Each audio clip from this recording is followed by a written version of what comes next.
Good morning, everyone, and happy May GIC Commission meeting.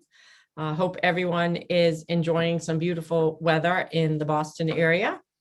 I am joined here. I'm Valerie Sullivan, Chair, and I'm joined with Commissioners Cassandra Roeder, who's the designee for Secretary Michael Heffernan. I'm also joined by Niels Pentoff, a designee for the Division of Insurance, and Gary Anderson. We also have Commissioner Elizabeth Shabbat, Commissioner Adam Chapdelaine, Commissioner Toby Choate, Commissioner Christy Clenard, Commissioner Tamara Davis, Commissioner Gerzino Gerard, Commissioner Joseph Gentile, Commissioner Eileen McNamee, Commissioner Patty Jennings, Commissioner Melissa Rodriguez, and Commissioner Tim Sullivan.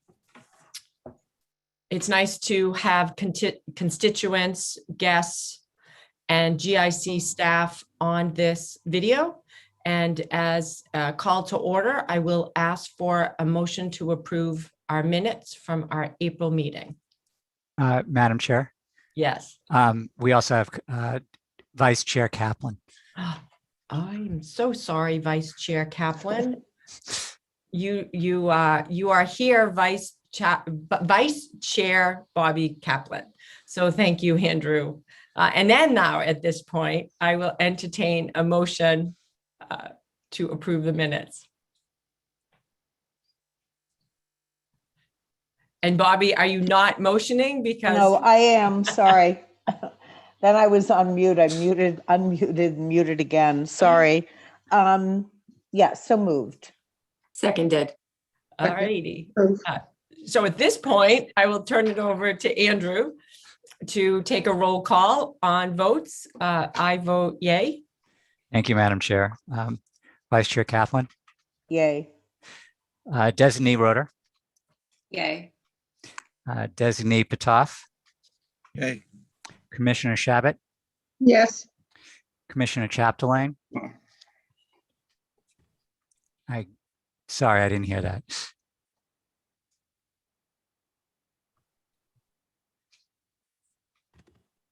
Commissioner Chapdelaine. Is he on mute? Thank you. Commissioner Choate. Yes. Commissioner Clenard. Aye. Commissioner Davis. Aye. Commissioner Giron. Yeah. Commissioner Gentile. Yes. Commissioner McEnany. Yes. Commissioner Jennings. Yes. Commissioner Rodriguez. Yes. And Commissioner Tim Sullivan. Yes. A motion passes unanimously. Thank you, Andrew. Thank you, commissioners. It sounds like the statement of this meeting starting off is you're on mute. So let's all work on making sure that doesn't happen too many more times, but it may be a theme. So at this point, I'll turn it over to our executive director. Good morning, Matt. Thank you, Madam Chair. Thank you, members of the commission and members of the public who are following along for the meeting. We have a busy agenda here. In our April meeting, we, as you will recall, did a broad review or broad look at the multiple challenges that we face in providing affordable, valuable benefits to our members. We looked at affordability, health equity, and behavioral health. Today, we want to zoom in the lens a bit on two main drivers on the affordability challenge, and that is provider prices and prescription drugs, and also dig in a little bit more into the challenges around behavioral health access broadly for the Commonwealth. We have done our first kind of deeper dive into an element of the health equity agenda earlier in the year. We will come back to do that again in our June meeting. But today we have an ambitious agenda. These are intended really to be learning modules for the commission. You know, we have a lot to present, so I'll apologize in advance if we don't have as much time as I think we would like for discussion. But they're really intended to be sort of level setting presentations where we can show the commission how we are viewing our primary challenges to the problems that we face. This material will be to some of you familiar, to others of you a little bit newer. We will also have one update around the dependent care assistance plan, FSA, and our normal CFO updates. Next slide.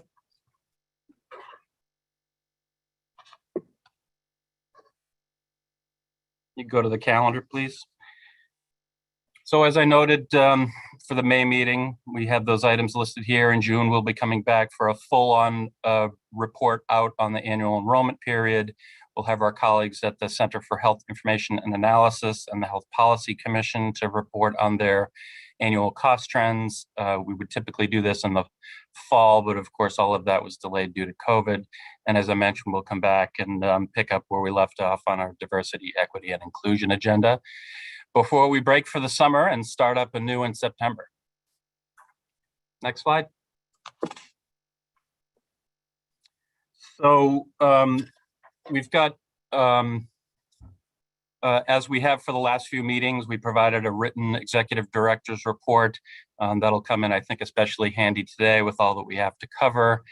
I do want to provide Paul Murphy an opportunity to say a few words about updated statistics around our recently completed annual enrollment.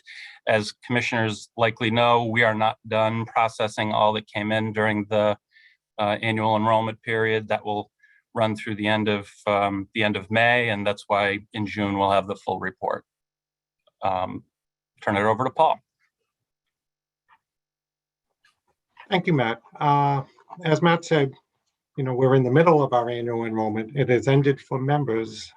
It took place April 7th to May 5th. This was our second virtual annual enrollment handled by staff remotely. And we're still in the middle of processing. We have a few weeks left to go, and we'll give you the full statistics at the June meeting. But some statistics I did want to share with you today is we received over 18,000 forms electronically through my GIC link, both from our data vendor and through our DocuSign system.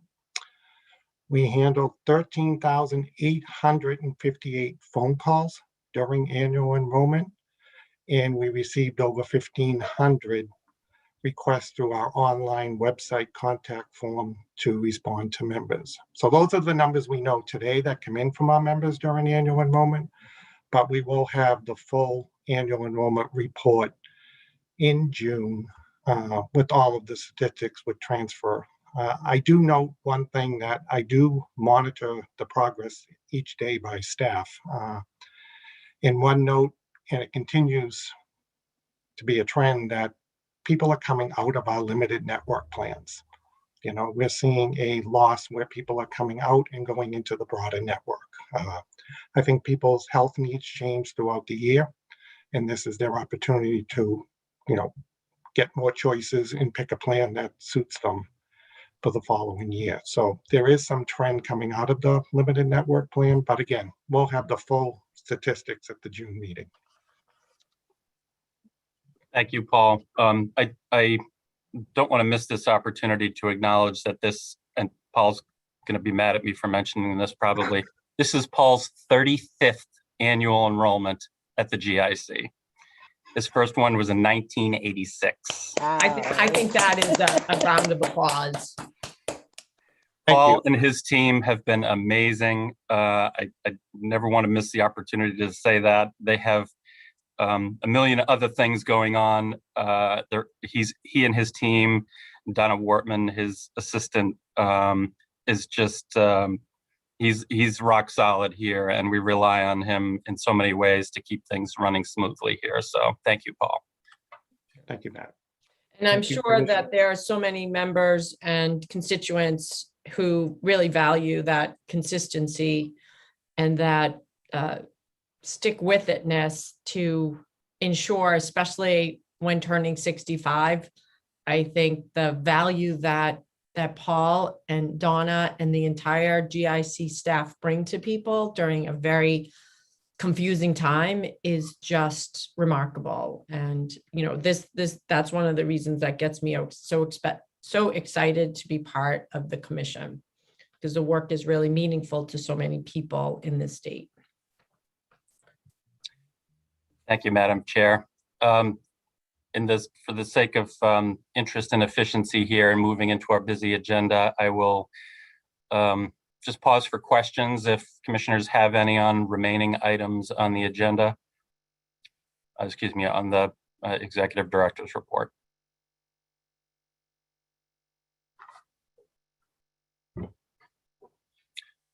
All right, thank you very much. We can move on to the next item. We're just about exactly on time. Do we have our colleagues from the Executive Office of Health and Human Services? I'm going to walk through a few slides, but I will turn it over to them momentarily. So if you can go to the next slide, Janine.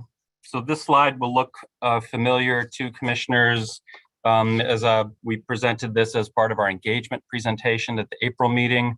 Much of what you see here as the challenges to behavioral health access actually comes from the work that our colleagues at the Executive Office of Health and Human Services have done over the last several years, and that they will walk through in a moment. But I wanted to do two things first. Give a little context for this discussion, talk about some of the steps that the GIC has already taken to improve access to behavioral health services for our members, and report back on an evaluation of the impact of one of those steps that we've taken. Next slide, please. So here's just a quick review of work over the last several years here at the GIC. I'll first kind of call your attention to the bullets on the left. In FY19, we carved in behavioral health services from the GIC into each of our carriers, which was an effort to promote greater integration of behavioral health with medical care. We launched the Mass for You Employee Assistance Program. We made a few modest adjustments to one of our plans to make sure that the cost sharing was compliant with the mental health parity law. And we also directed carriers to increase reimbursements for behavioral health services. So that's where you see the findings on the right here. This was an analysis done in FY19, presented to the commission in the fall, I think the September 2019 meeting.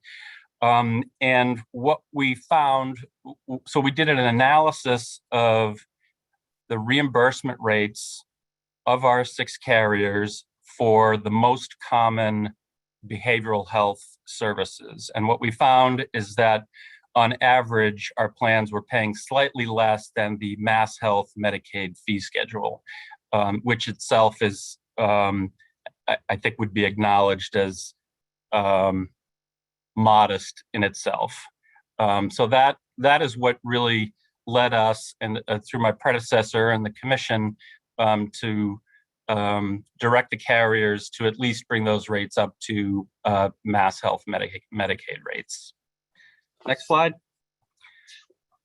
So what we wanted to do, we've been hearing anecdotally from carriers since that time that they were being successful as a result of those rate increases in growing their networks for behavioral health providers, but we wanted to quantify that. So we had Margaret Anschutz, our data analytics manager, and our colleagues at Willis Towers Watson to gather information from the carriers this spring. And we do in fact see signs that the steps we took are having the intended effect. Though it's not universal across carriers, we do see an overall increase of 9.4% in the size of networks. That is measured here by the total number of providers and facilities that have been added to behavioral health networks over this time. Of note, we see the number of providers increasing broadly across counties, with the exception of Franklin County. where there is kind of a unique circumstance where a provider had to leave a network. I think partly the reason why you see the H&E numbers below the line there. We have much more work to do here. This is intended to really be directional in nature, provide some encouraging early indication that the work that we're doing is having the intended effect. But we wanted to provide this as a kind of an early peak. Once we get our data warehouse up over the coming months, we will have more sophisticated capabilities here, but I know this has been an area of great interest, so we wanted to report back our findings. So I'm tempted to pause here for questions. I think what I might suggest, if there's not objection, is to instead turn it over to our colleagues from EOHHS. They've been kind enough to carve out some time in their day, and we have a kind of limited slot into which to fit them here for this meeting. So unless there's objection, I'd like to welcome our colleagues. Janine, if you can go to the next slide. So I'll turn it over to Undersecretary for Health Policy, Lauren Peters, and she can introduce the rest of the EOHHS team. I want to thank you, Lauren, and for your team for making the time to present on what is some really excellent work, and looking forward to having you help us understand as a commission the barriers that are in place to greater access to behavioral health and what we can do to start to tear those down. So turn it over to Lauren if she is here and available. Great, thank you, Matt, and good morning.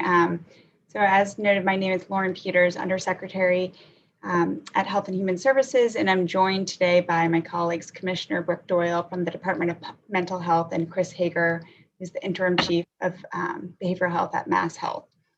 So I just want to thank you to the Commission for having us today. It's nice to see many of you again, although the meetings look a little different from the last time I was here. And a special thanks to Matt for his continued commitment to this issue.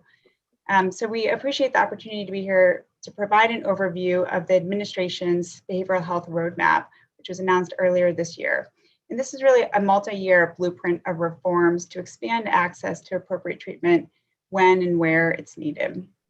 The roadmap is the product of a multi-agency collaboration, but importantly, I'd note that these reforms are not specific to those with public health insurance. Rather, they're really intended to improve access for all residents, regardless of what health insurance plan one has. So this is an all hands on deck effort, as we won't be able to bring these proposed reforms to reality without our partners on the commercial payer side. So for that, we're really grateful for the GIC's early engagement and very much look forward to working with you as we embark on this critical initiative. With that, I will turn it over to Commissioner Doyle, who will kick us off through this overview. Thank you, Lauren. Appreciate it. And good morning, everyone. I'm Brooke Doyle, Commissioner with Department of Mental Health. Nice to be here with all of you. I'm not sure who's moving the slides, but if someone could. Thank you. It was like magic. I appreciate that. So as Lauren said, it's really important to us to highlight that these reforms reflect the opinions and feelings and needs of a broad group of people who we heard from. We started the review of what was needed for these reforms back in 2019 and got a little bit sidetracked with the need to respond to COVID-19. But we did a number of listening sessions, heard from about 700 people all across the Commonwealth, and literally the themes were the same across the board. People don't know where to start to find services, and then when they do find them, they're not sure if they're the right services for them. They often find that the providers have long wait lists, and it's not always clear that their insurance is accepted. And that's true for public or private insurance.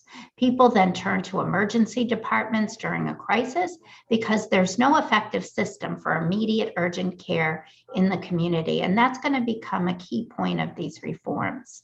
Individuals often can't get mental health and addiction treatment in the same location, even though they experience these issues together. Culturally competent behavioral health care for racially, ethnically, and linguistically diverse communities is especially difficult to find. Next slide, please. As I started to say, the pandemic actually pushed us in a number of different directions. It paused us on some of the launch of these reforms, but it actually moved us into a new space for telebehavioral health. We had options for telebehavioral health, they just weren't widely adopted.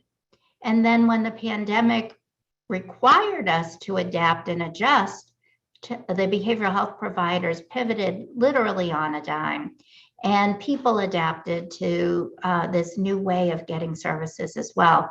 I'm very appreciative of Mass Health for very quickly getting out and making coverage available for these services. But even with that, we realized that there was a digital divide, and that some people, even though they were able to use tele, they didn't have full technology. So we needed to adopt audio only.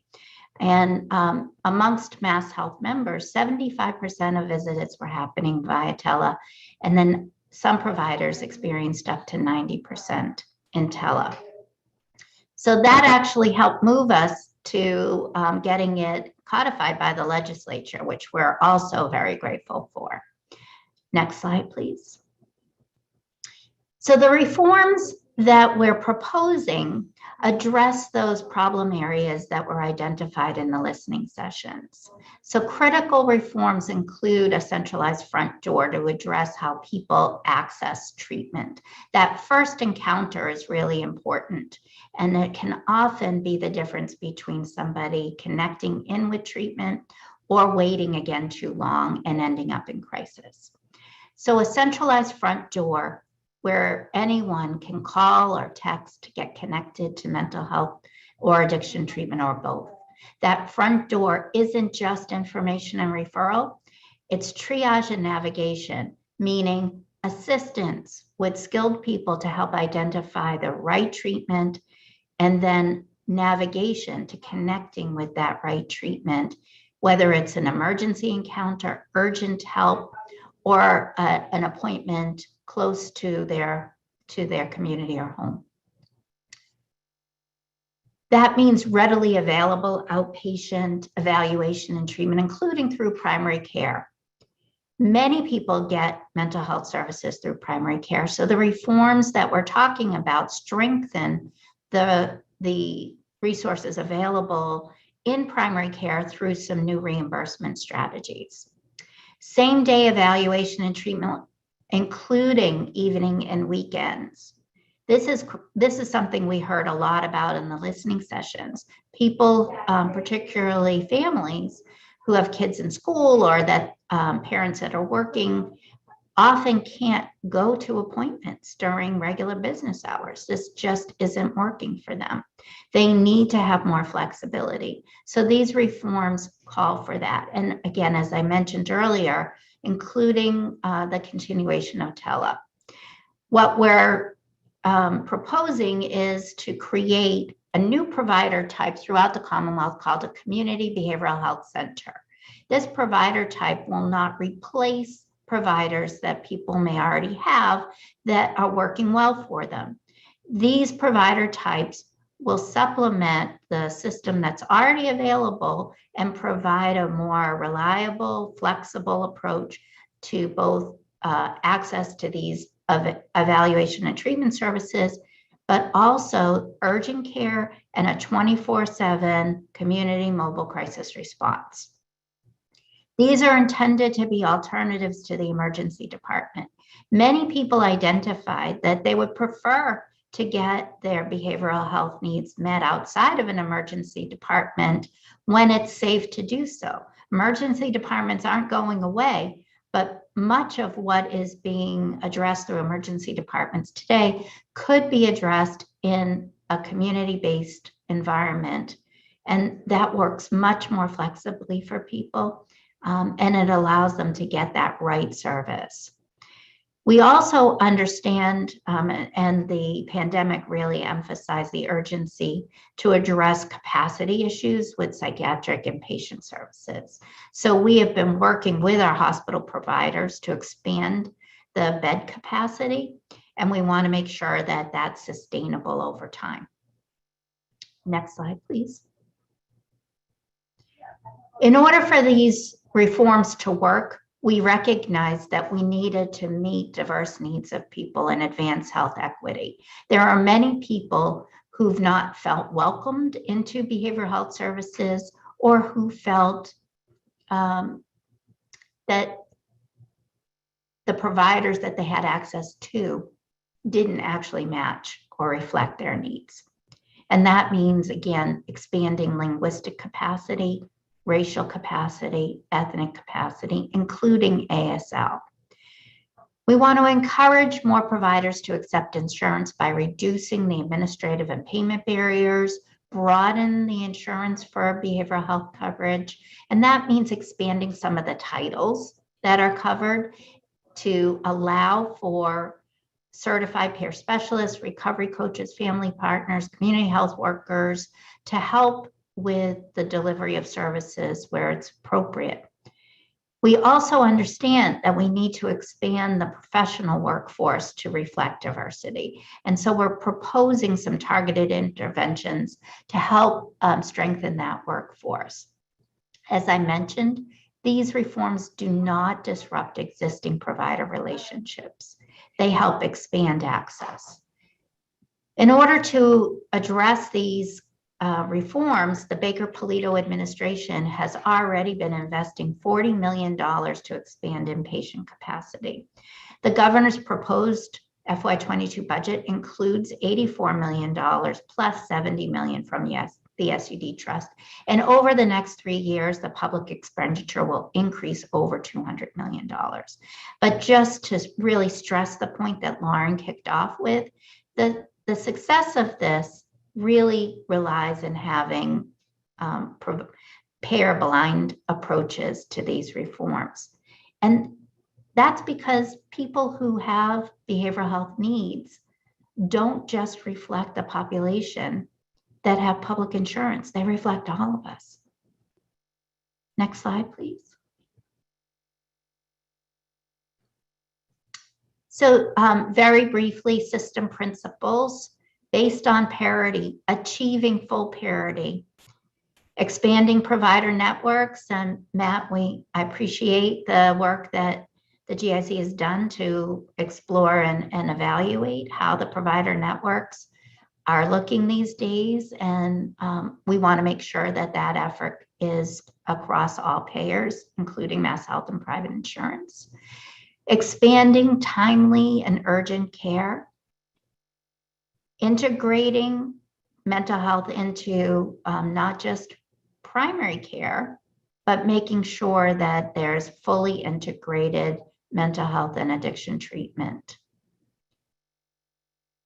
Ensuring that that treatment really reflects the best practices. And one point I want to just emphasize here is these reforms address needs across the lifespan, youth, adults, and older adults. But we also want to make sure that the needs of certain complex or high-risk populations are also identified and addressed. Health equity, I spoke to the importance of that. And then no reject, meaning nobody could get turned away.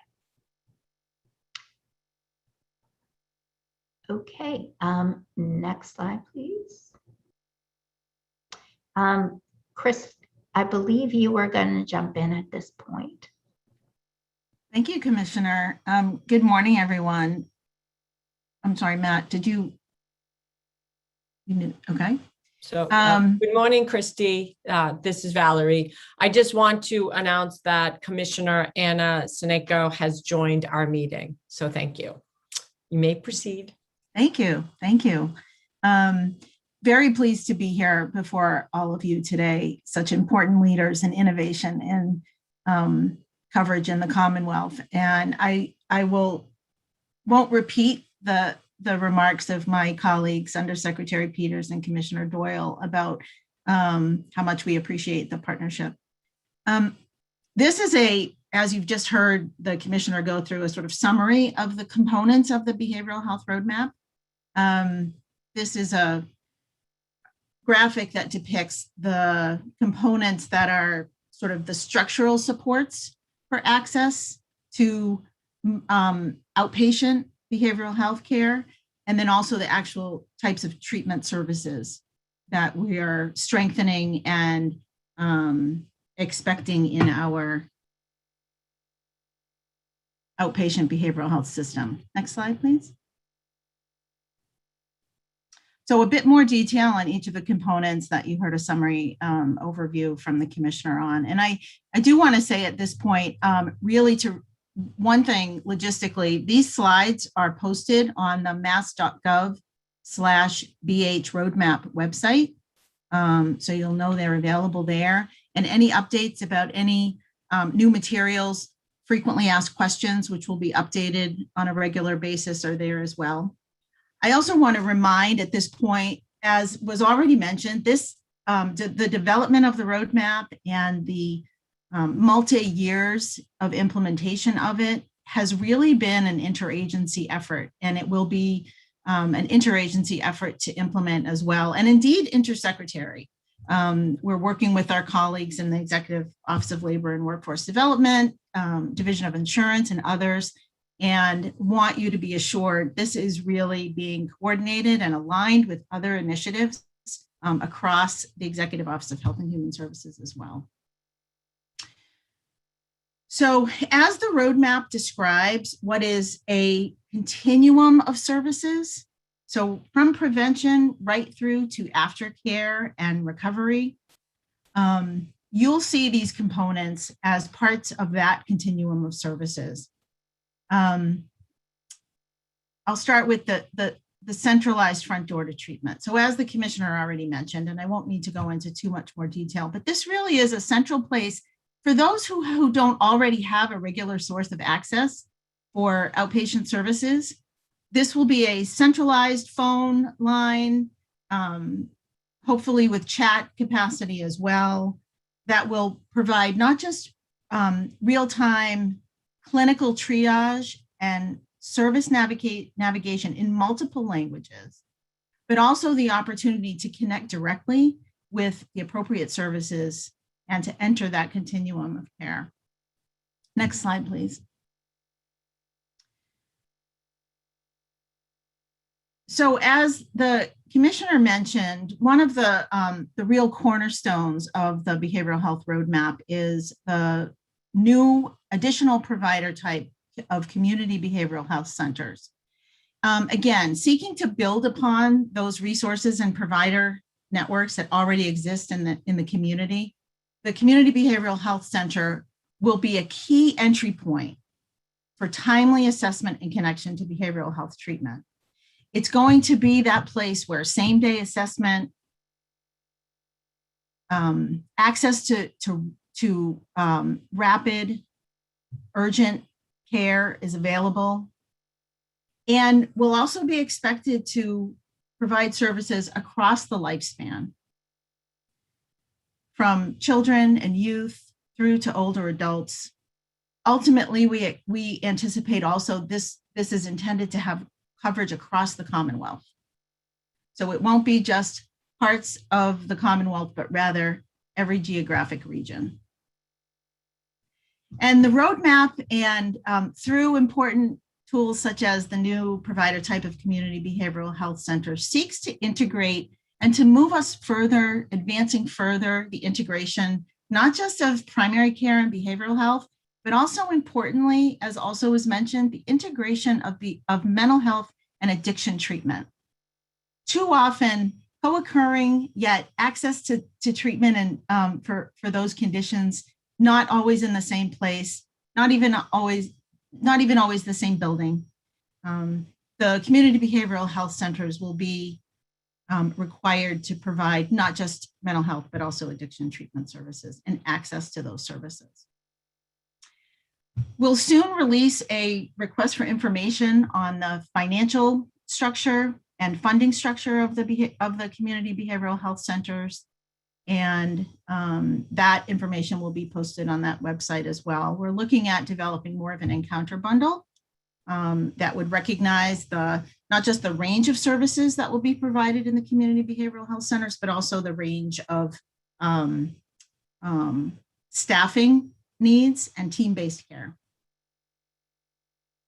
I'll ask for the next slide, please. Thank you. So as the commissioner mentioned too, the goal, one of the goals of the community behavioral health centers, and indeed a stronger system of outpatient behavioral health services, is to shift what has been too often the site of behavioral health care during a crisis in emergency departments to community settings. So urgent care, evening and weekend hours will be a capacity of the community behavioral health centers. A new regional crisis system, which will be embedded within these centers for 24/7 community and mobile crisis intervention. Establishing new community crisis stabilization for youth. The real-time expert consultation specifically for individuals for autism spectrum disorder and intellectual and developmental disabilities, which builds upon other teleconsultation lines that exist currently for children's psychiatric access and others. And then again, shifting the responsibility to hospitals for evaluation of behavioral health crisis that is in their own emergency departments. And broadly requiring a coordination and a strong, robust referral network and relationship between the community behavioral health centers and other providers in the community. Go to the next slide, please. Bobby Kaplan has a question. Hi. Yes, Commissioner.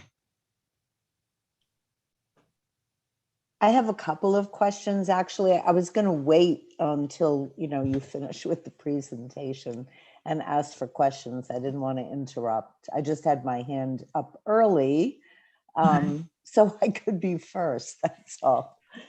So should I just finish and then, or you want to? Yes. Oh, yes. That's fine. Okay. That's fine. I think I can go very quickly.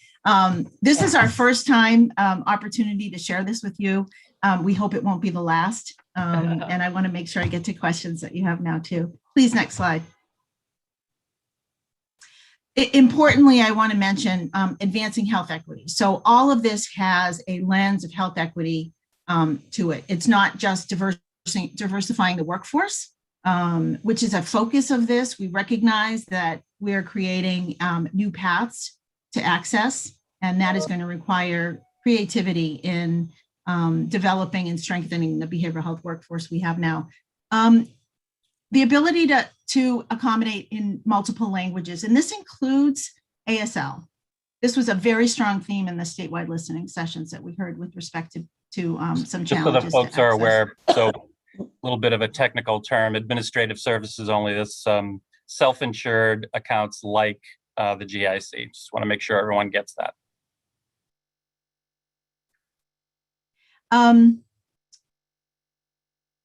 And so we mentioned this in terms of culturally competent care and in leveraging what has been one of the products of COVID for so many of us in the proliferation of telehealth and effective and efficient and quality delivery and application of telehealth.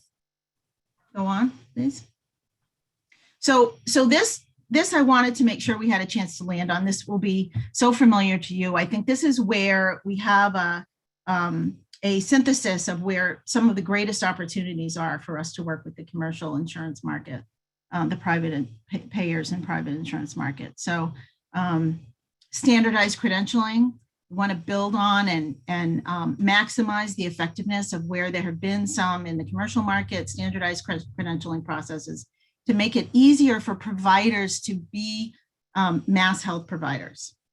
We know that in many parts of the Commonwealth, there's not a shortage of providers, but there's a shortage of providers who accept Mass Health coverage. Provider directories, certainly an effort that you all have been involved in at the GIC, and we are working in partnership with DOI on that.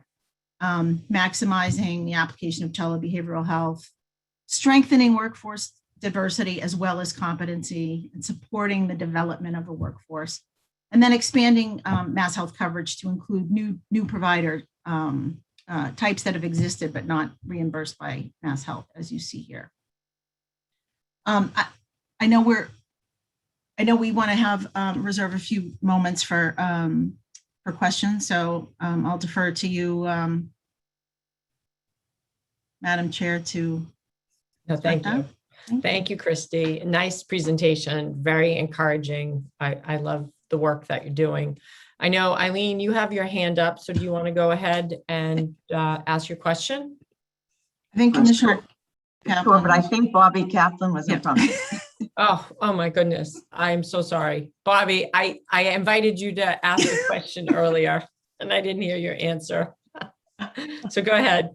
Okay, thank you. I have a few. I think, first of all, I appreciate, you know, the plan and what you hope to accomplish, because I think it's wonderful and long overdue. But I'm very curious about sort of how this is going to be implemented, and how you plan to convince providers to accept, you know, not only mass health insurance, but private insurance. That's a huge, in this state in particular, a huge problem. And how that would even be accomplished without, you know, legislation of some sort, or a change in, you know, licensing or something. I'm very curious about the, you know, the implementation. These are, you know, this is wonderful. And I don't mean to, you know, sort of be a downer, but I'm very pragmatic, and I'd like to know how this will be implemented. Like even the phone line, when would that be live? And do you have enough people to support a 24/7 phone line in various, you know, communities, and the community-based, you know, behavioral health centers? Do they have to be built? Will you be taking over existing buildings? Like, I'm very curious, what is the, you know, sort of the implementation plan, I guess, and how you intend to integrate that with commercial insurance, as well as Mass Health, and make sure that there is parity and equity, you know, for all different, you know, cultural, ethnic, racial, language barriers. This is a monumental task, and requires, I think, participation from a whole range of groups. And so I'm very, and maybe you can't even answer that, and I certainly don't really expect. I just want to get it out there that I think we, on, you know, as commissioners on the GIC, are interested in helping in any way that we can, but I'm very curious about the implementation of this.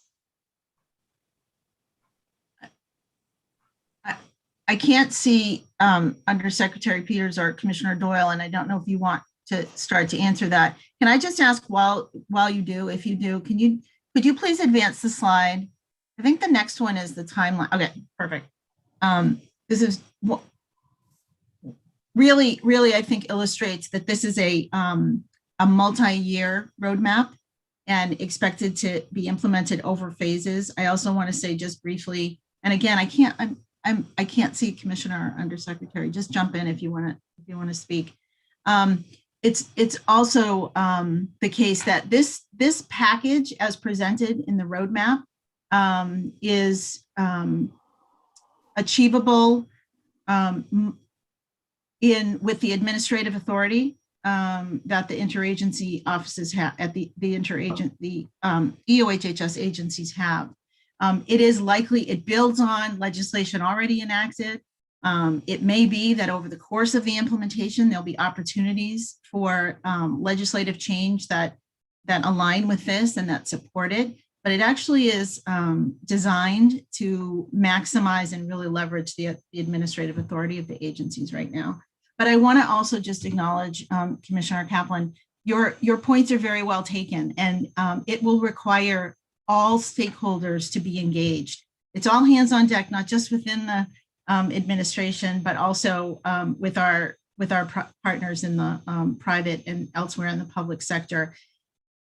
You know, goes without saying, I don't need to say to this group of commissioners that one of the hallmarks of any kind of health reform in Massachusetts has been engagement across all stakeholders. This will be no different. Such changes to behavioral health, so significant over the past 2 decades, is certainly going to require that as well. I'm sorry, Commissioner Undersecretary, do you want to? Hi, good morning, Commissioner Doyle back again. I just want to build on a couple of points that Chris offered and highlight, Commissioner Kaplan, that we understand the importance of what we're taking on and the significance of what we're taking on. One of the things that I can offer that also has been a product of the pandemic is that there's been an increasing awareness and an openness to talking about mental health and addiction in a way that never existed before. And with that has come actually a number of providers who recognize the urgency of what we're all facing. This isn't going to go away quickly. They understand, to Chris's point, it not only needs to be an all hands on deck approach for health insurers, but providers, all providers. I think everybody has heard a call and are trying to find where they can land to help. And one of the things we heard in the listening sessions, particularly from professionals who join the listening sessions, is that the limits of their experience were not so much their training or interest. It was actually the barriers, the administrative barriers that made it more desirable to do private practice. So what we anticipate is that more people actually who are trained already may rejoin some of these settings, maybe not full-time, maybe as part of their work experience, which will increase our capacity just by itself. And Massachusetts, as you pointed out, is in a unique place because we train a lot of people. And so allowing that training to be expanded so that people can get paid for those encounters is huge. So if we can actually attract some of that trained workforce to stay in our workforce and in our work environments, we will actually expand without actually having to do a lot of lift. So those loan repayment options that we talked about would be a way to hold some of that trained workforce here and to meet some of those very big targets about expanding diversity. And last point that I'll make on the timeline, as Chris pointed out, we know this can't be done overnight and that some of these things will get phased in sooner than others. The front door piece in particular is going to take a little bit more time. We do intend to do more stakeholder engagement to make sure that the system that gets developed really reflects a model that will work for them. It doesn't help us to stand up something that isn't either sustainable or that meets their needs. So we will be spending a little bit more time on the front door. In the meantime, we're actually going to use some of our existing, we do actually have a number of call lines that are in place already. And so we would figure out how to coordinate with those first. Oh, that sounds great. Thank you so much. Bobby, did all of your questions get answered? Because Commissioner McEnany has to leave at 9:30. And I wonder if I can get her to ask her question and come back to yours. No, I certainly want Commissioner McEnany to ask her questions. I'm very interested in that. So no, it's fine. Oh, well, thank you. Your course, questions are thanks. excellent, Bobby. So thank you. So Eileen, if you could take the floor.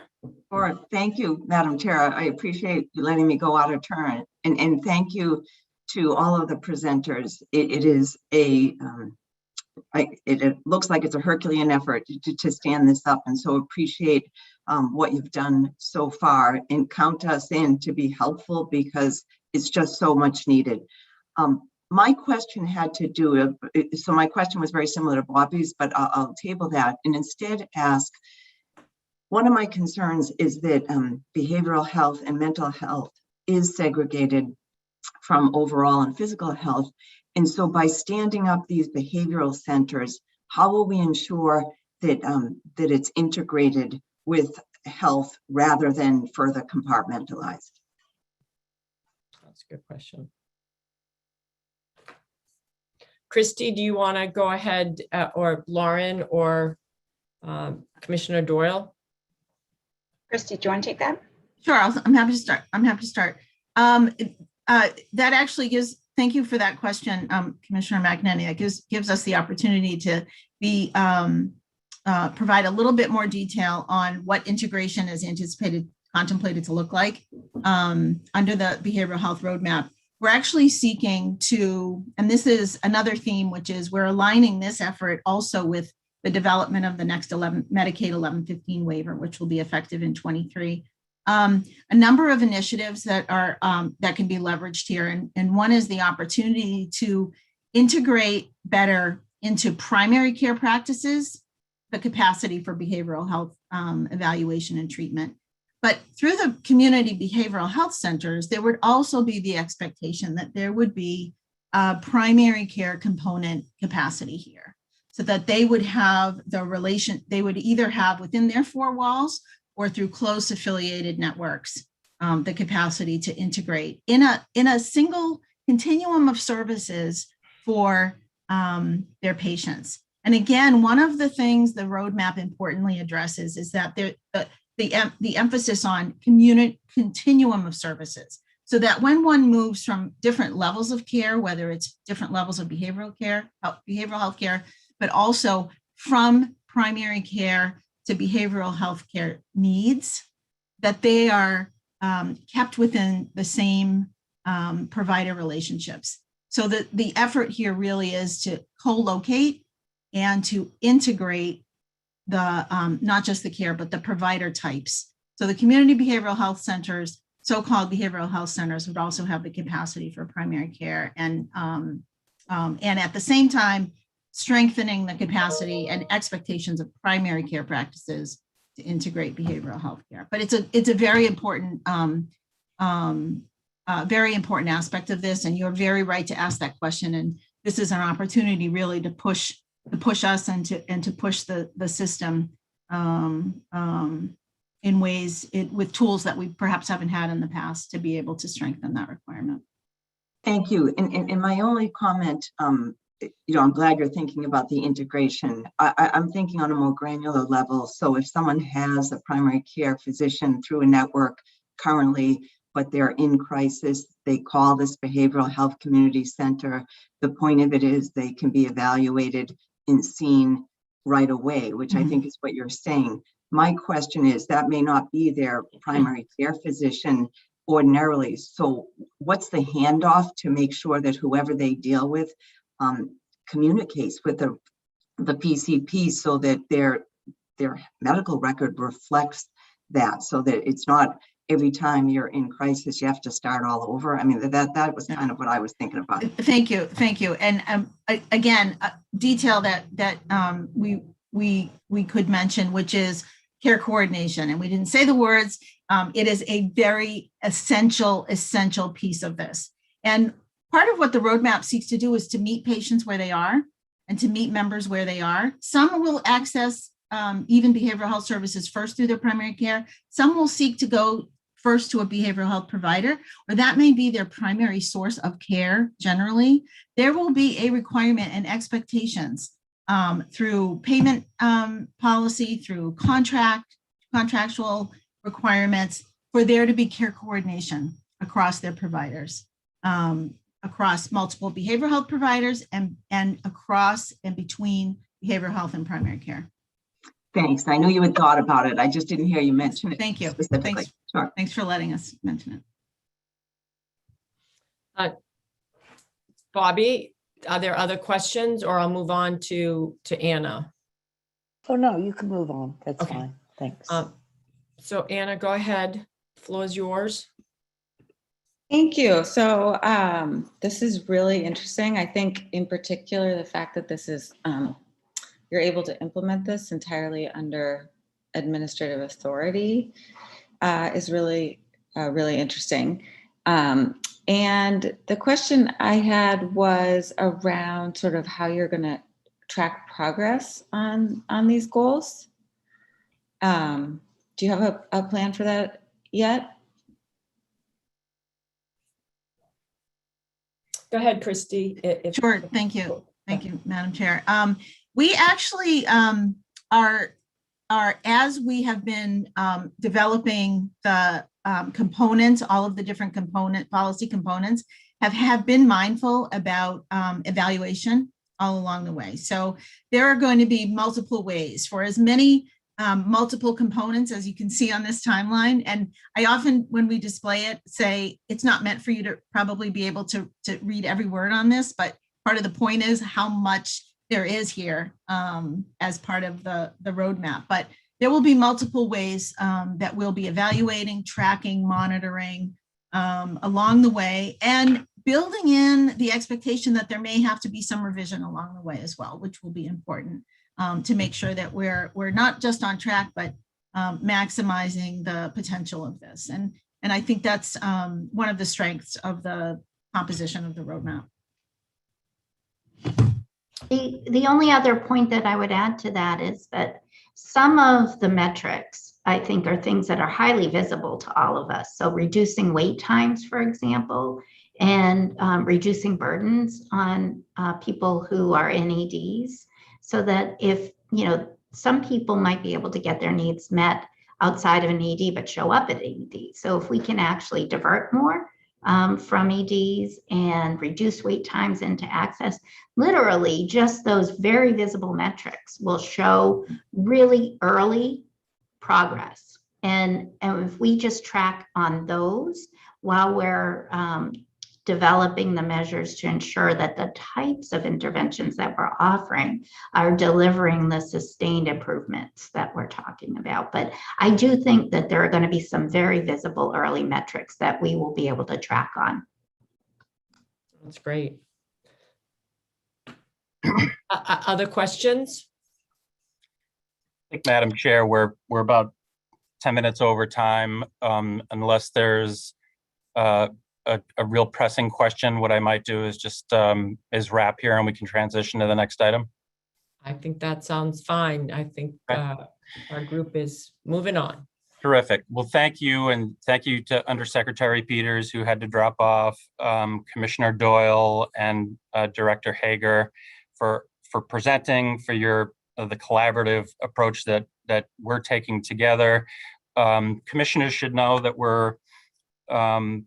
we will continue to work with our colleagues at EOHHS. We're looking at the calendar here of the roadmap and looking to use our tools, both in plan design changes that we can make on a year-to-year basis, but certainly also heading into the next procurement for fiscal year 24, to start to weave in pieces here as they are built and implemented. So we will continue to work with them. I think as Director Hager noted, this is the first presentation. My hope and expectation is that it won't be the last, and we'll be back to report to the Commission on progress as the GIC looks to do our part as part of this broad effort.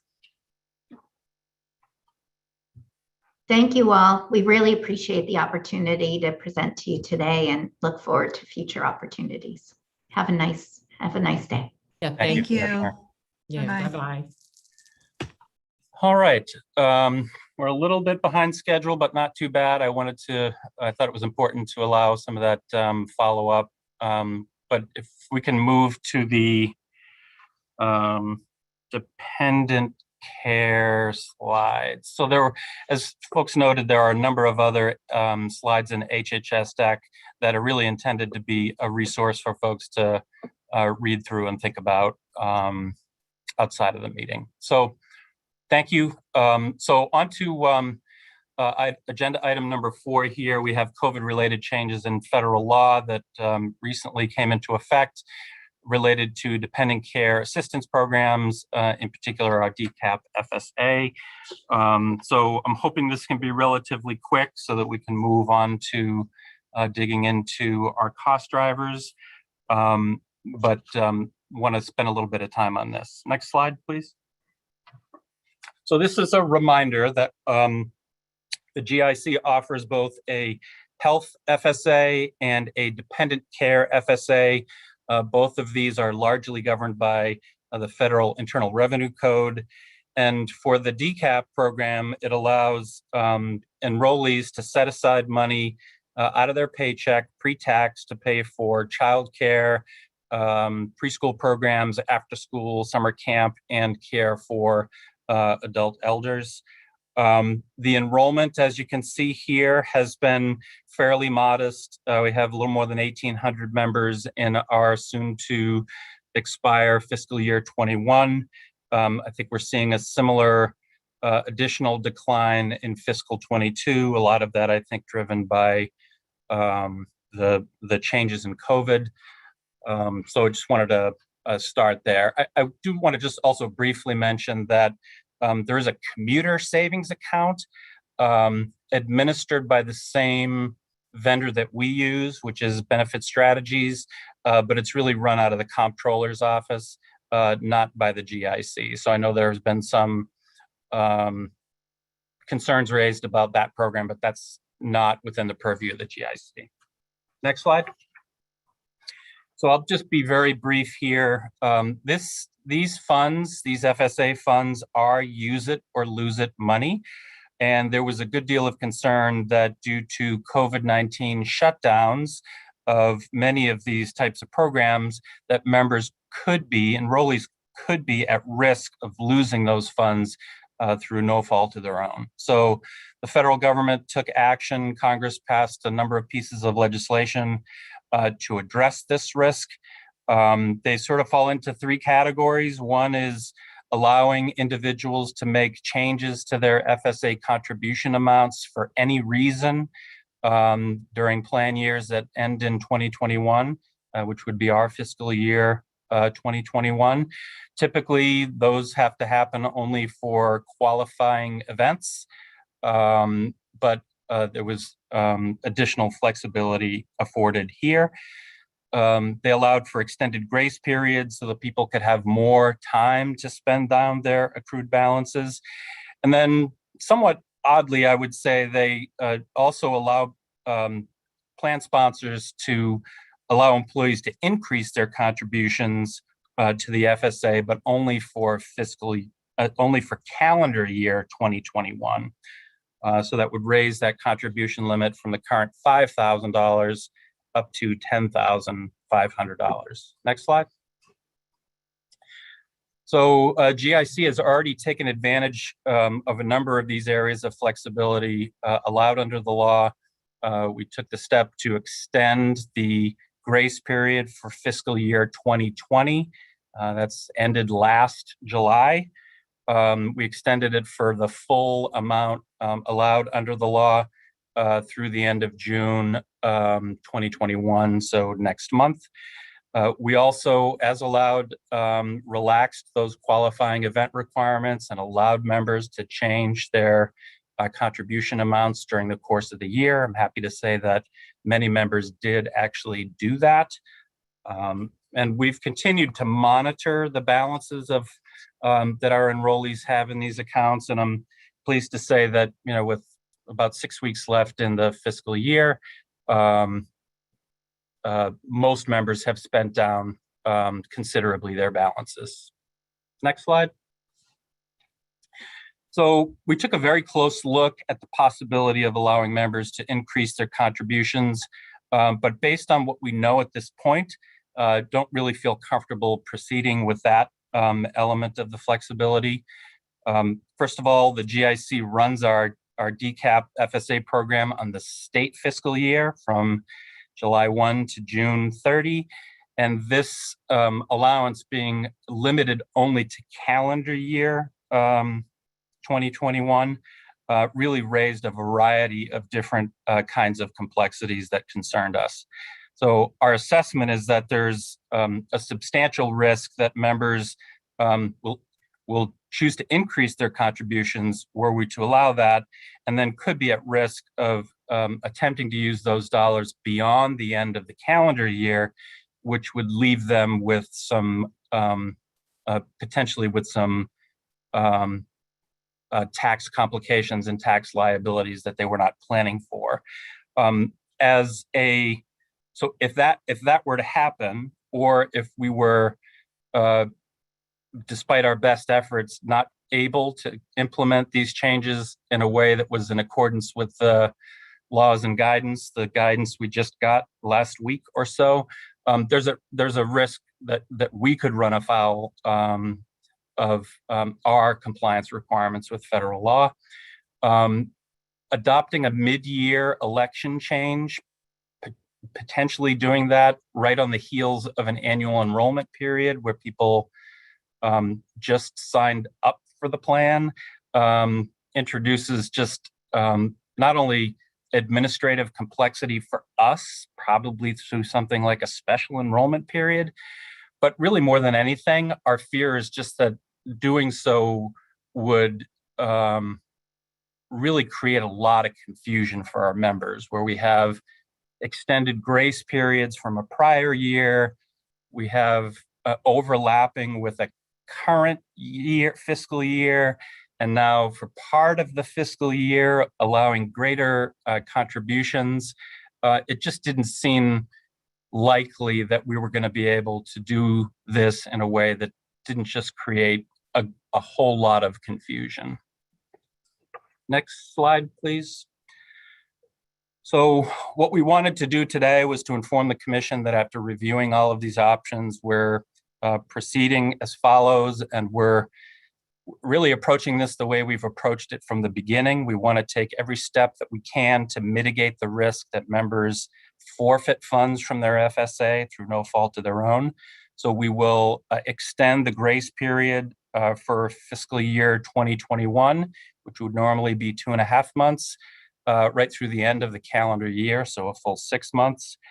And we'll continue to monitor the landscape in Washington, D.C. If there are additional changes, both in regulation or in law, we will look for other opportunities to be flexible and to assist our members here.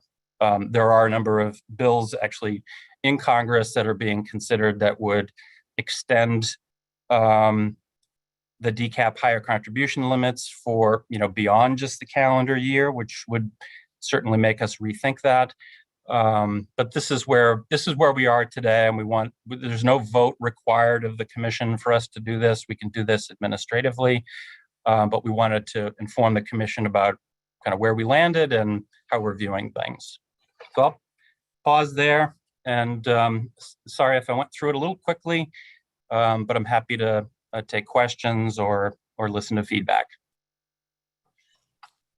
It seems like there's no questions. I think Tim Sullivan is pleased with the review based on an emoji. And I certainly appreciate the deep commitment that you have to our members to make sure that they are protected from any kind of financial challenge that implementing a new policy will make. So I don't see any questions. So thank you for that thorough review. Terrific. Oh, does Tim have a hand? I do. Okay. I didn't know if that was excitement, Tim. You No, kept- no, It was on and off the it plan. was. Abby. Just a quick follow-up. First of all, I appreciate the information, on DCAP, and I understand some of the concerns going forward. I have been contacted by the Mass Teachers Association and by many members with interest in the extension of the timelines of the DCAP to the $10,500 level. Given the interest that these have had, and I know you mentioned that this additional guidance that has just recently come in within this week, will you be reviewing this guidance again and eventually making a formal recommendation to the commission regarding the potential extension? And I ask this because if it is, you mentioned that would only be available for a half a year, which would mean if we were going to take some type of action, that action would, I would assume, would have to be at the next meeting. Yes, I would say the answer to that would be yes, right? I think given the time element here, if we were to take additional actions, it would really need to be by the June meeting, or else it's just not practicable to be able to put things in place for the second half of the year. So we will continue to we'll continue to comb through the guidance. I mean, we've done our due diligence there, but we'll continue to review that and work with our colleagues in other states who are similarly situated. We did reach out through the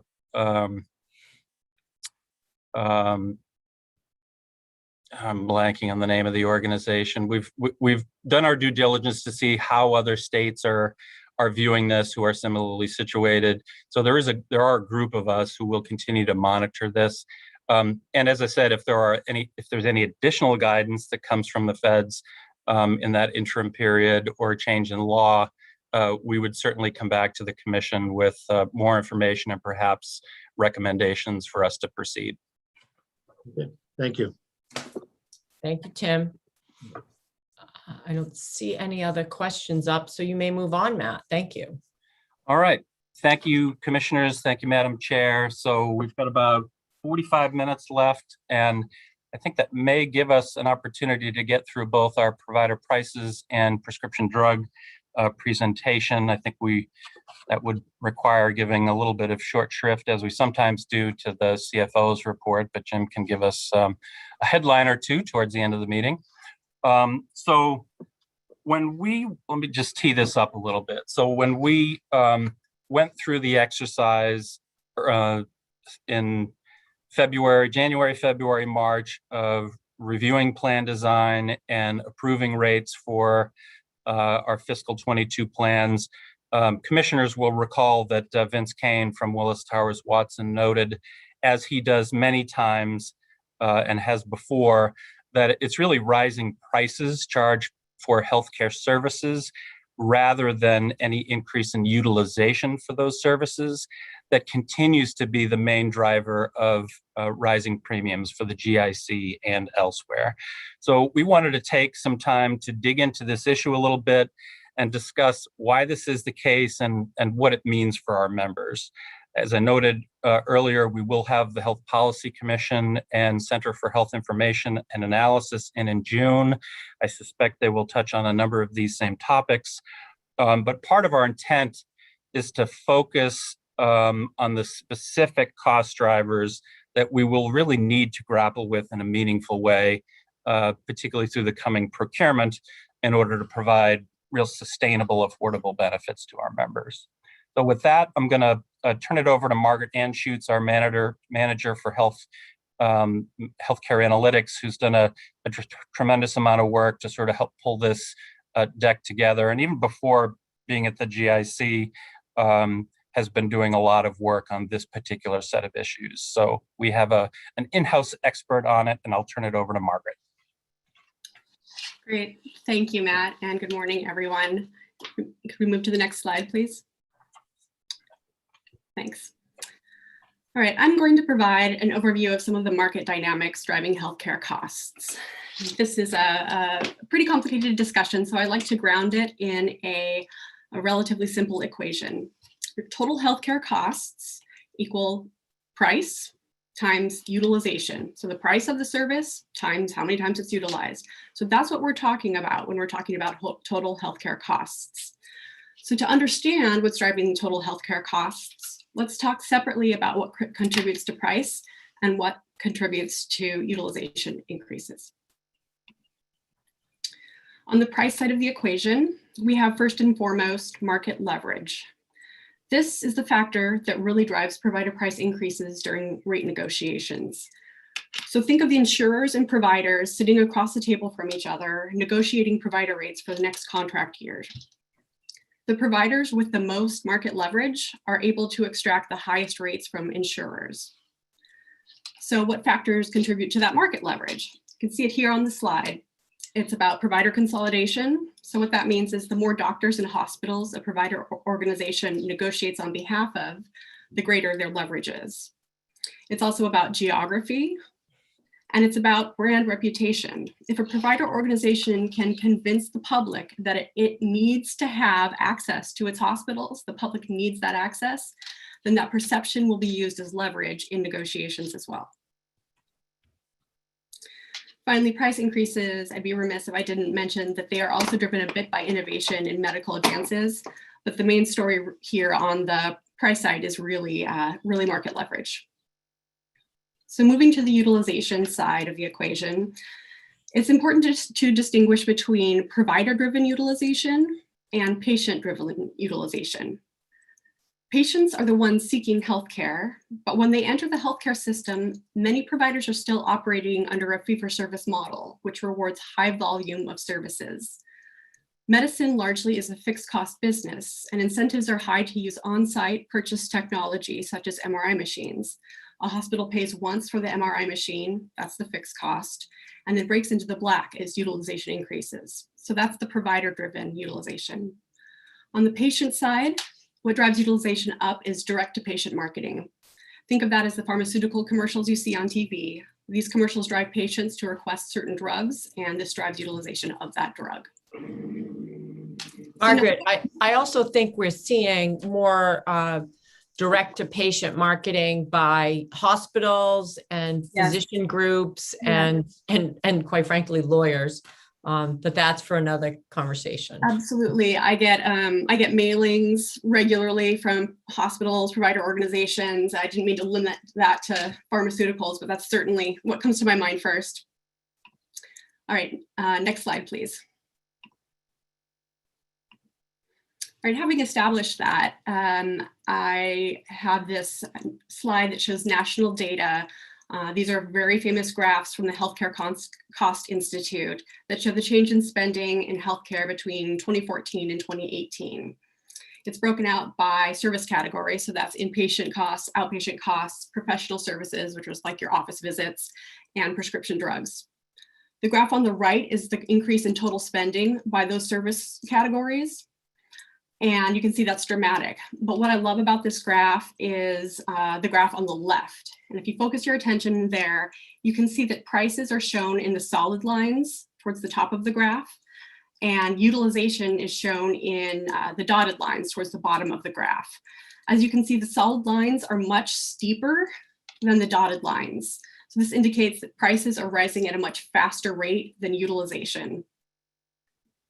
If you take one thing from this presentation, it would be, I hope, that the lesson that the graph on the left shows, and that's that it's the prices, it's not as much utilization. So the numbers behind it, utilization increased 3.1% over that 5-year period, whereas prices increased 15% over that 5-year period. Next slide, please. The graphic on the left paints a similar picture. It's just cut by different elements of spending, but you see a lot of red there, and the red maps to service prices. We see that here the growth in healthcare spending per person increased between 2014 and 2018 by $610, and the single biggest driver is that red portion of the graph that's really driving that increase in trend, much more so than the quantity of services here in blue, and age, gender, demographic factors that also drive costs there at the bottom of the graph in aqua. On the right, I've also included a snapshot of a couple of seminal health policy papers. 2003's It's the Price is Stupid, in which authors compare US healthcare spending to other OECD countries and show that it is prices and not utilization or any other factor that is driving cost. This article was reprised in 2019. Still the prices. I put them here as stand-ins for the incredible body of literature, including publications by our sister agencies, the Center for Health Information and Analysis and the Health Policy Commission, that have shown time and time again that increasing provider prices are driving increasing healthcare spending. Next slide, please. 3 additional points to make regarding provider prices. First, wide variation in prices persist with no correlation to quality. The literature shows that quality metrics are not meaningfully related to provider price. It's simply not the case that high price predict high quality healthcare. And I'll show data on this point shortly. The second bullet here, providers with the highest Medicare and Medicaid percentage have the lowest commercial prices. This is really important to understand. These providers that are seeing a greater share of patients with public insurance, which reimburses at a lower rate, lower compared to the commercial market, they're also receiving the lowest rates from commercial plans in their commercial book. So this means that they're doing more with less. There is less money flowing into them, but again, quality is not markedly different from the higher price providers. These are the most efficient providers in the market. They are performing at the same level in terms of quality as their high price competitors, but they're doing it for less money. Bullet 3, Massachusetts consumers use high cost providers more than in other states, and the percentage is growing. So one reasonable response to this bullet would be, wait, Margaret, you just told me that utilization is not the problem, but you also tell me that Massachusetts consumers are using more high cost providers. So how is this not a problem of utilization? My response is that we have to look where most of the people live and where most healthcare is provided, the Boston metro area. This market is highly consolidated, and consumers have few options that are not part of large systems, the very systems that extract higher reimbursements due to their market leverage. In fact, only one non-tertiary hospital is in the Boston area, and that's Kearney. So this is a supply side issue, not a demand side issue. As provider consolidation continues and already established provider systems expand, this problem will only grow.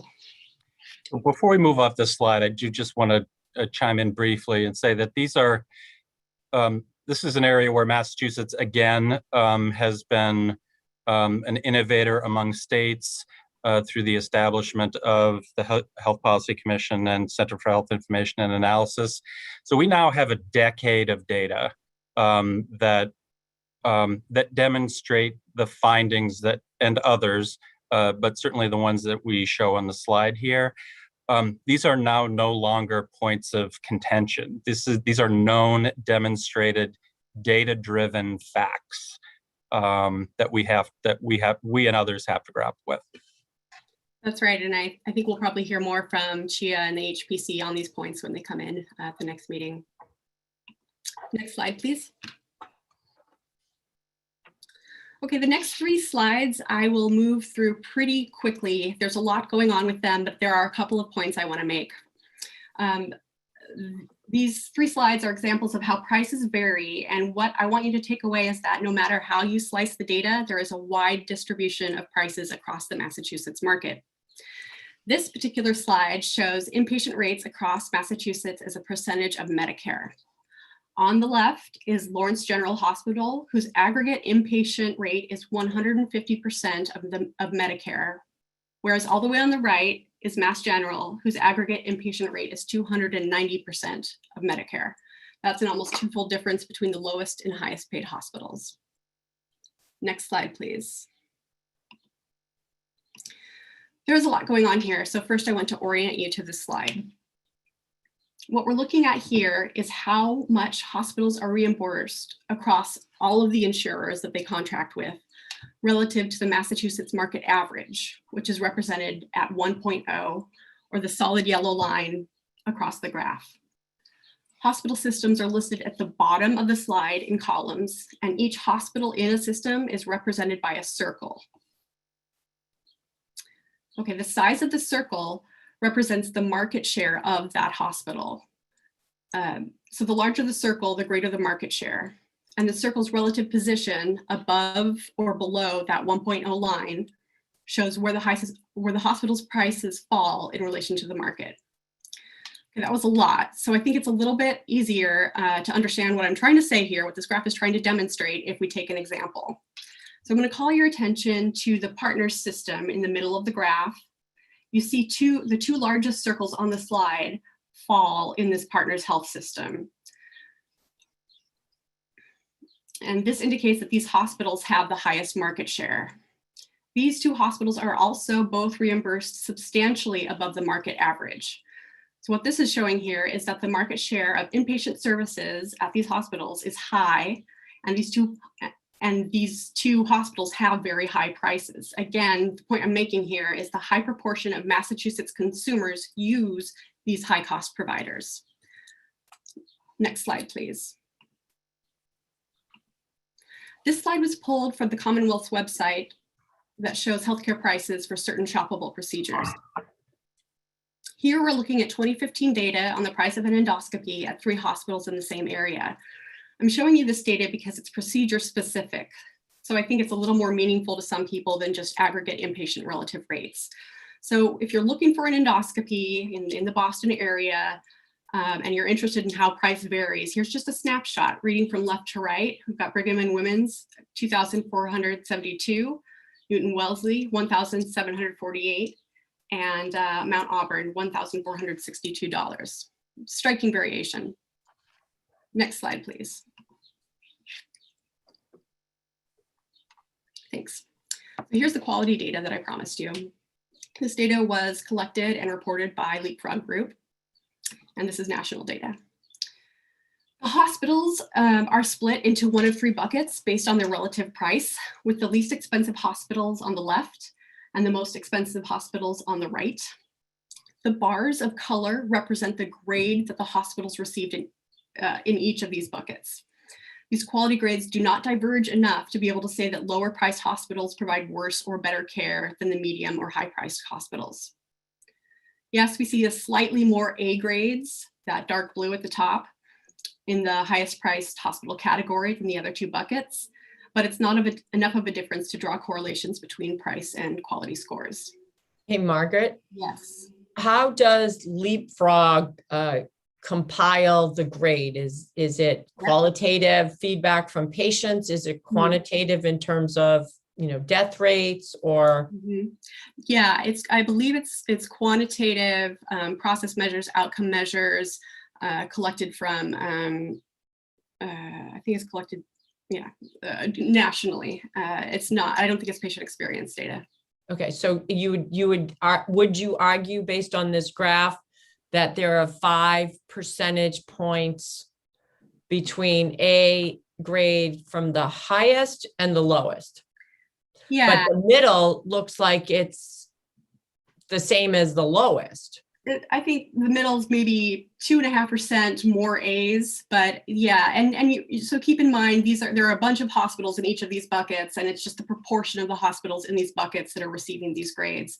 So there are slightly more A grades in that high priced hospital bucket, but if you just pulled a hospital out of a bucket, you wouldn't be able to predict based on the data if it was a A grade hospital, B grade hospital, or so on, because those numbers are so close. Is that helpful?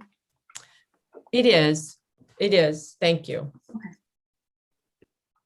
Next slide, please. All right, so at this point, I hope I've convinced you that the problem of ever-rising healthcare costs is located largely with prices, and that the greatest driver of high prices is market leverage. I included this slide to show how the commercial purchasing power is split up across Massachusetts. We see that the largest insurer market share resides with Blue Cross Blue Shield, with 42% of the Massachusetts market, That's 42% of commercial market members are enrolled with Blue Cross. But as you know, they are not part of our portfolio. So focusing on GIC specific insurers, we see that with Harvard Pilgrim and Tufts Health Plan, with that upcoming merger, this plan will have about 25% of the commercial markets membership. This will likely not be enough to arrest the rate of price increases in the largest health systems, especially as those health systems also continue to expand. Next slide, please. All right, so boiling this all down, rising provider prices are directly driving the rising cost of premiums. Our membership pays more for their healthcare through rising premiums, but is not receiving better coverage or better care for this extra expense. It is maintaining coverage. And with that, I'd like to turn it over to Matt. Thank you, Margaret. If we can move to the next slide, I want to talk a little bit about another related impact on our members that is driven by this provider price variation in the marketplace. So one of the areas of analysis that others have done is the impact of this variation on underserved communities, and in particular, communities that are predominantly of color. The Attorney General's office in 2016 issued a really eye-opening report that shows that overall health spending is lower in these communities of need when compared with spending in more affluent communities. And this is largely because the prices paid to facilities in those underserved communities is generally quite lower, as that earlier bar graph noted, with Lawrence General Hospital to the far left and Mass General on the far right.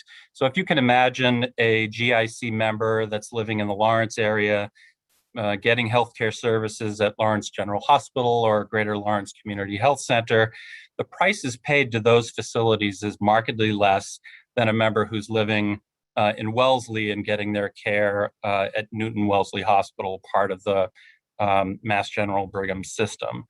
And, you know, I think we have to connect that to the fact that both of those GIC members, if they're enrolled in the same plan, are paying the same premium for the same coverage.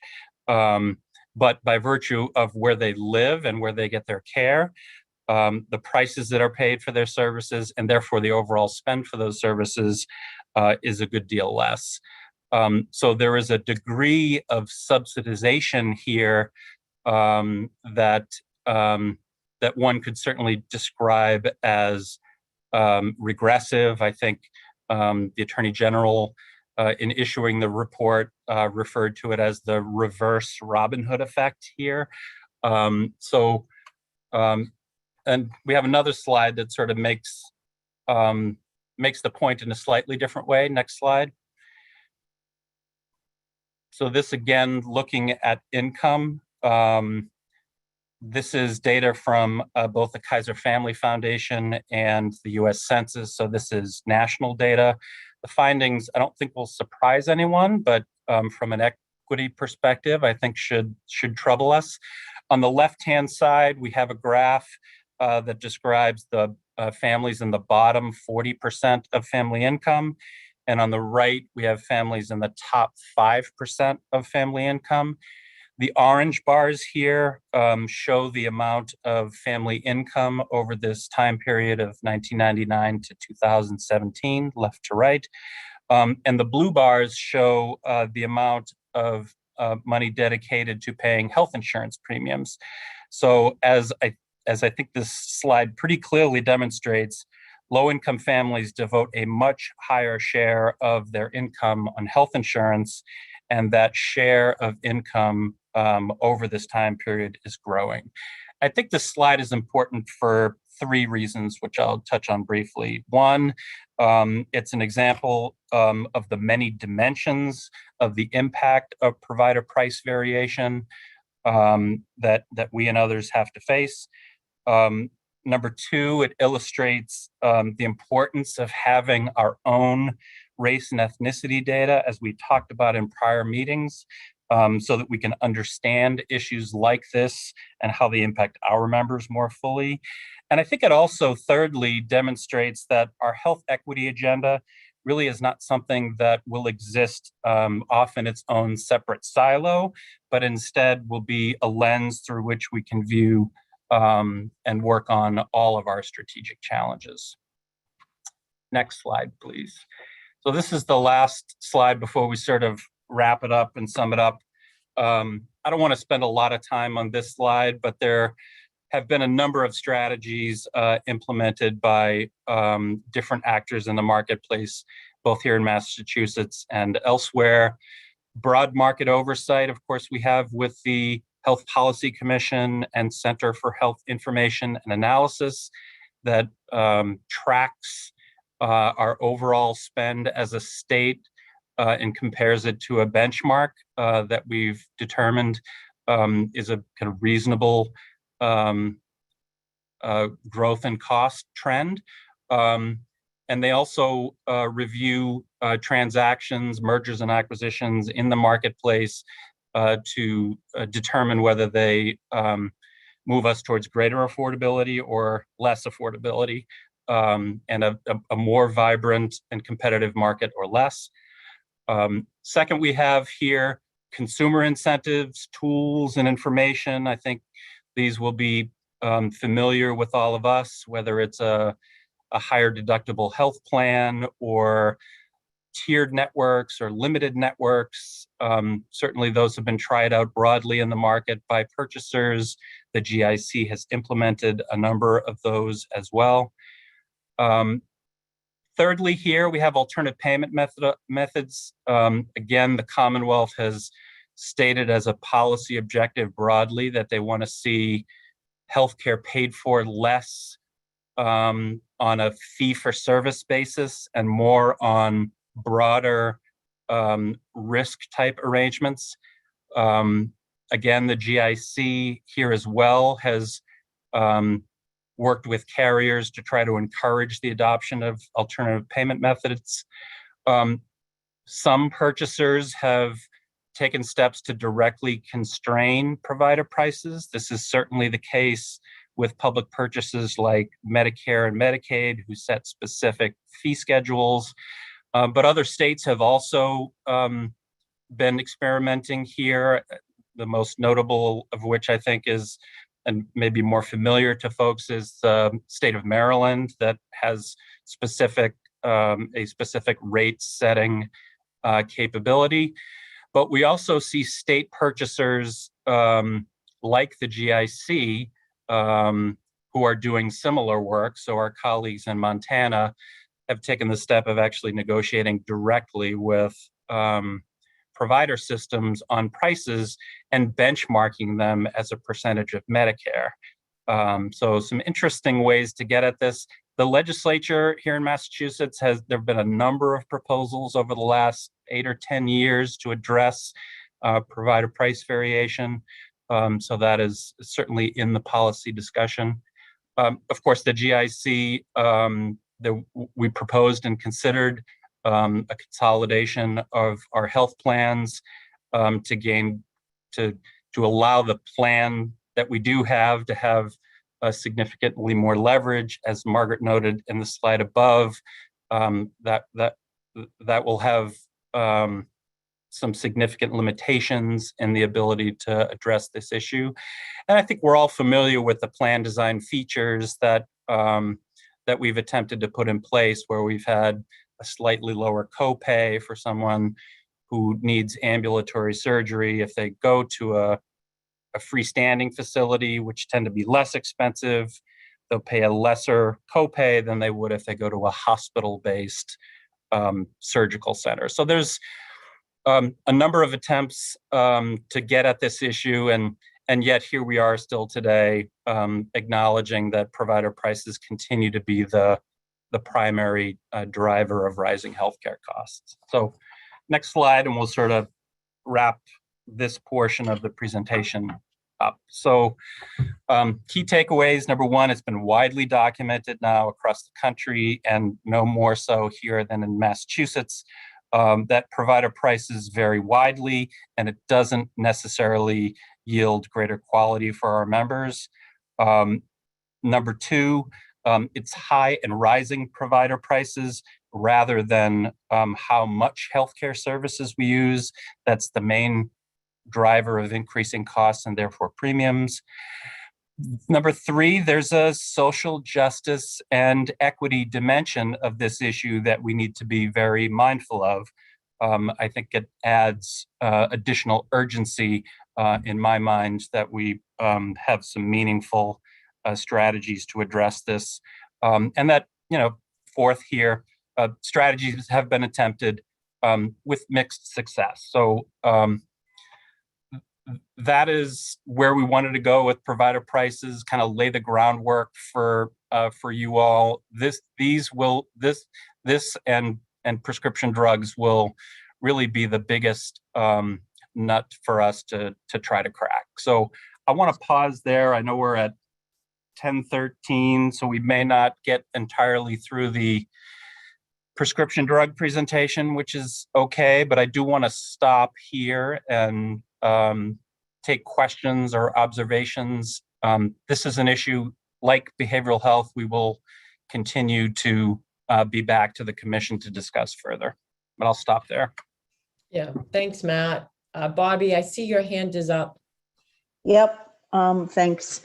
I'm just very curious if there is maybe a different way to look at tiering, or is tiering, when I think about, provider pricing and the cost, are we, I don't know, is there a different way to look at it perhaps? Because we use the same measures, right? Every year for tiering, and the costs increase, right? And if you compare, for instance, Lowell Lawrence General Hospital to Mass General, and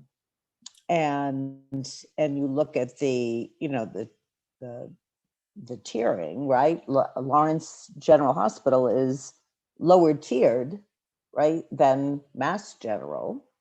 The care might be the same, right? But the dollars that they receive are less. And I'm just wondering if there's maybe a different way to look at tiering, or eliminate tiering, or something. Maybe that's not working anymore as far as pricing. Yeah, thank you, Commissioner Kaplan. It's a good observation, and I guess I would respond this way, that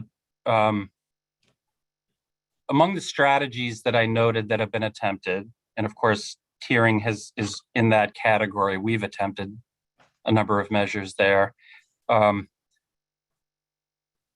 because they haven't yielded tremendous success to date doesn't mean that those are options that we should not still be thinking about. So we are thinking about them. I think there are a variety of viewpoints on why tiered network plans have not really taken hold in large measure in Massachusetts. Their enrollment continues to be pretty low as a percentage of the marketplace. Some have suggested that the cost sharing differentials between the high cost facilities and the low cost facilities isn't large enough a difference. I think, the consumer transparency tools, I think, are really important here so that members can shop for care with the appropriate information. Those, again, they've been introduced into the market. They were, when I was at Harvard Pilgrim, they were relatively new. So I think there's improvements that could be made on those tools, but still the utilization of those tools is very, very low. So I think there are a variety of considerations here as we evaluate different types of tiering as a possible strategy to attempt.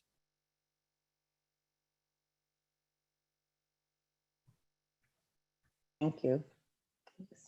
Anna, you can go ahead now, unless Bobby, do you have a follow-up? Yeah, no, thank you. Well, this was a great presentation. So let me just start with that. I think that the focus on the burden of premium on lower income households is a really, good way to try to start to get at some of this. I wanted to respond to Bobby's question actually about tiering. I don't know if you all know, but some of my research actually focuses on tiered networks, tiered provider networks. I've looked at the GICs as well as others. And one of the things about the GIC's tiered network design and how they're constructed, I mean, this is like 10 years old. Before Roberta, this was a Dolores's intervention.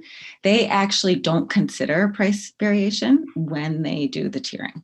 So they use standardized prices and apply those to all providers. So they're really looking at differences in utilization across providers and tiering providers who have less utilization for the same type of patient in the preferred tier, and providers who have more utilization for the same type of patient in the less preferred tiers.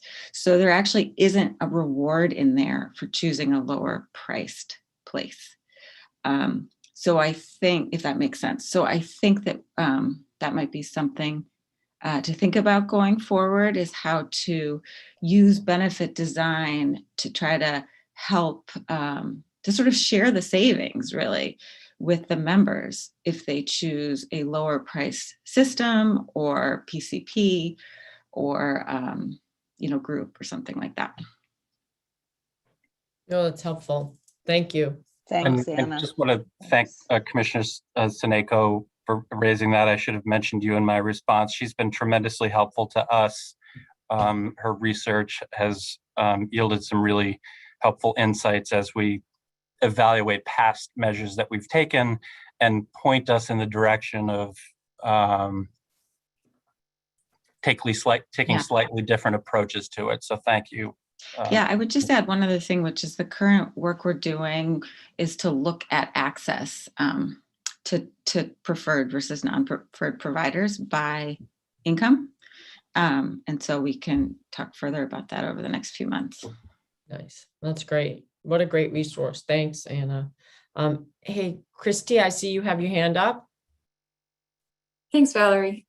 I just wanted to mention, as someone that lives very close to Lawrence General and loves Lawrence General, that a lot of where people go also is just based on where you live. And that for someone that lives in, Boston, coming up to Lawrence probably isn't going to make sense. And I don't have any idea how to address things like that, other than that I think we have to understand that where people live is going to drive a lot of where they go. Yeah, that's a really good point, Commissioner Kleinert. And I would add additional emphasis to that by just noting where I would sort of overlay that map with the residency of GIC members, which by virtue of, the seat of state government being in Boston, I think you've got a much larger proportion of our members who are just closer to the more expensive facilities, right? And so that's the place where they go because it is the most convenient for them to go to, and always has been. So that is a reality that we'll need to accommodate as we think through possible ways to address it. Now, we have to be reasonable in our expectations about where people will go, how likely they're willing to travel, particularly if they have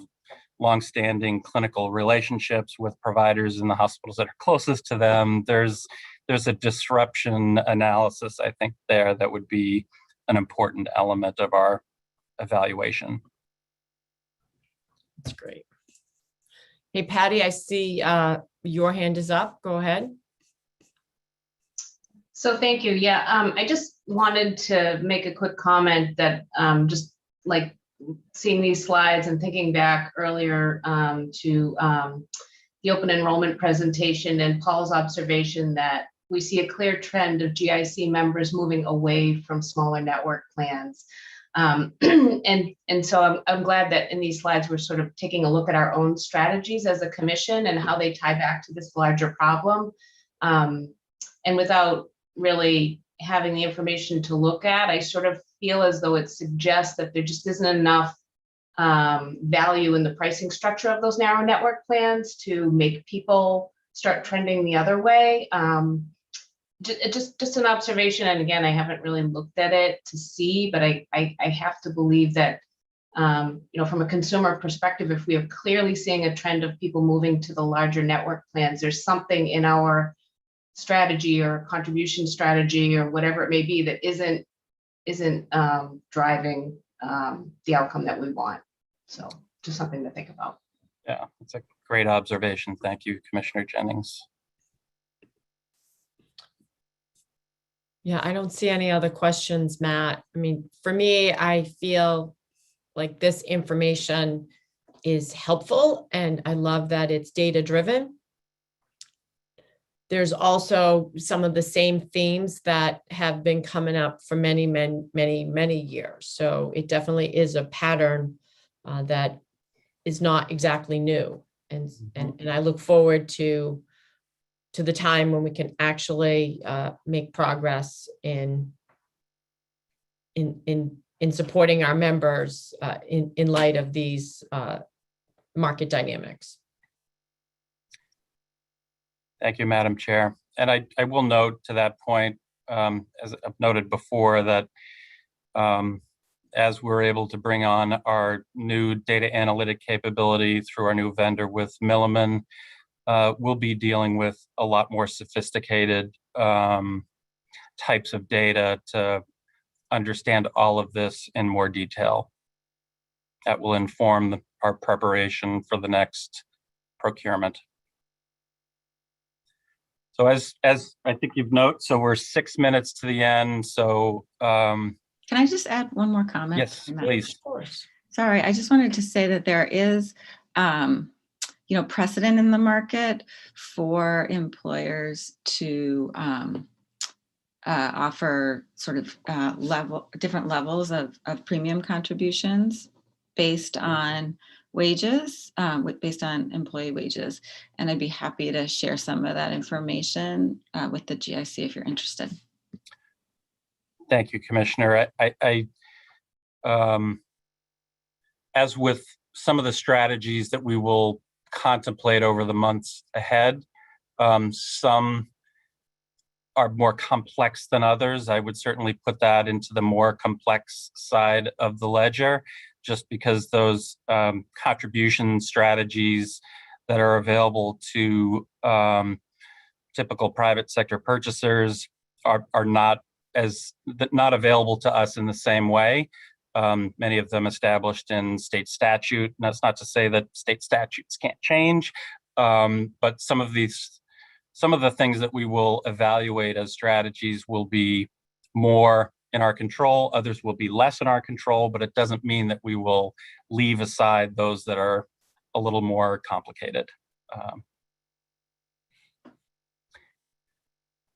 So as I suspected might happen, these have generated the kind of discussion that is really helpful to us, but it means we will not get to the prescription drug piece today, which is fine. We will pick that up at our next meeting. I think the challenge is we've set ourselves with an ambitious agenda for the June meeting. So we'll sort that out. We have a few minutes left, and the last agenda item that I do want to get to briefly is just a report from Jim Rust, our CFO, on kind of where we are relative to budget as we close in on the end of our fiscal year. We've been watching these trends closely, of course, to evaluate the ongoing impact of COVID-19 on utilization.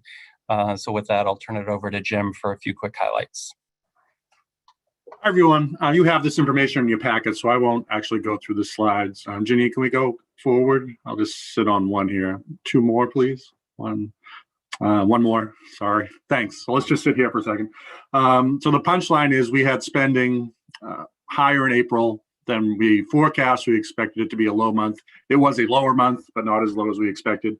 Again, it was a tough year to forecast, so that's not surprising to me at all. So we saw our favorability to budget go down from over 100 million to about 84 million, which is within a normal range of volatility, but a significant move in the other direction given where we've been for most of the year. Most of that's attributed to COVID, people going back to getting care and those kind of things. So not overly concerned about it, but I think it's a good highlight to point out. And if you see the shape here, this is the slide I like because it shows in the next month we've forecasted much higher spending, and in the last month I suspect we won't quite get there. So I think where we are now is probably where we'll end up. The second takeaway I would point out is medical claims, which was on the second slide, continue to go back up towards a pre-COVID level. They're getting pretty tight to the trend. If you look at the trend line that our budget director Catherine Moore put together there, so that's a good sign. So we're seeing people get care. Our claims volume seems to be more normal as we close out the year. And on a COVID update, we are seeing COVID claims continue to be relatively high compared to where they've been in other months. They've been consistent for about the last 4 or 5 months. Paid claims, as you know, isn't that revealing. So we will take a dive into the data warehouse with Margaret at some point to see how this all played out in retrospect. But it's just another interesting data point that the COVID claims continue to be pretty solidly high compared to where they've been over the course of the year. We suspect it's the run out from the surge still, but too tough to tell right now. So that is my 1-minute CFO update. I'm happy to answer questions. You always have the material in your packet, so of course you can ask questions at any time. It doesn't have to be always in this forum. So thank you. Thank you, Jim. Yeah, that's good stuff. Are there any questions on that? If not, we just have one more informational item to share before we wrap up. I don't see any questions. All right, so in your packet, as we're winding down the fiscal year, we have one more meeting, as I noted, in June. For this fiscal year, we have put together a proposed commission schedule for the coming fiscal year, which starts in July. You will note in the packet, to the next, perfect. We're sticking, proposing to stick to our general approach of Thursdays, third Thursdays of the month throughout the course of the year, with the exception of the adjustments we make in the spring to accommodate the need for meetings around plan design and rate setting. So here's what we are proposing. We have noted in the past that the October meeting is sometimes one that we have chosen to cancel. Last year, we instead submitted a full written report to the commission. We will see how we land when we get there at that time of the year, whether that seems to make the most sense. So please add these to your calendars. And we look forward to a good and productive coming fiscal year starting in July. So that's all the content we have, Madam Chair. Wrapping it right on time at 10:30. I know we do typically have any new business item, which we should at least see if there's any new business before we adjourn. I don't see any commissioners' hands up. So I want to make 2 points in my last 30 seconds. One is, in the event that you feel like it's needed for our June meeting, potentially if you give us commissioners enough ahead of time, extend it for 30 minutes so we can go until 11 to get the the agenda fully executed on.